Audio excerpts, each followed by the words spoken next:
Bonjour à tous, j'espère que vous allez bien. Aujourd'hui je visite le site de Petra, une des dernières merveilles du monde encore sur pied et classée patrimoine de l'UNESCO. C'est parti. Donc là je viens de marcher pendant 45 voire 60 minutes, comprenant des escaliers qui montaient bien raides jusqu'au monastère qui est juste derrière moi. Matez-moi ça.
Ces 2 journées à Petra, ça a été vraiment quelque chose. Le premier jour, il a fait super beau et super chaud. Du coup, je mettais la crème solaire toutes les 2 secondes. Et en plus, le chemin jusqu'au monastère grimpe pas mal sec, avec beaucoup de marches, donc j'étais en nage. Et j'ai croisé Shoshana, c'était vraiment une belle surprise de tomber sur elle et de pouvoir passer ce moment avec elle. Donc que j'avais rencontrée à Eilat en Israël. Et j'ai même croisé la personne qui nous avait pris un autostop entre le Red Canyon et Eilat. Donc comme quoi le monde est tout petit, tout le monde se retrouve à Petra. Et j'y suis retournée le jour même pour faire Petra by Night avec des lanternes partout et les étoiles et la vue sur le trésor, donc qui est la partie la plus connue, la façade taillée dans la roche. Donc de nuit, c'était assez magique. Par contre la musique était très décevante, je m'attendais à une sorte d'orchestre et finalement c'était juste un joueur de flûte. Et d'ailleurs il s'est mis à pleuvoir, donc je soupçonne ce joueur de flûte d'avoir appelé la pluie. Et du coup le lendemain il pleuvait encore quand je suis retournée à Petra, donc ils avaient fermé le site parce que c'était trop dangereux.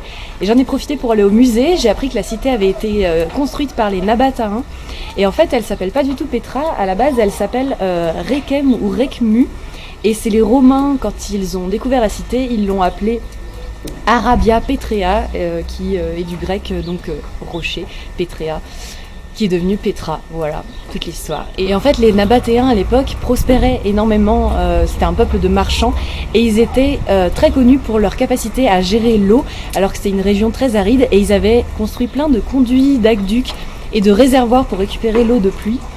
Donc voilà, ce qui a fait leur succès de l'époque, et le fait que cette cité soit aussi incroyable.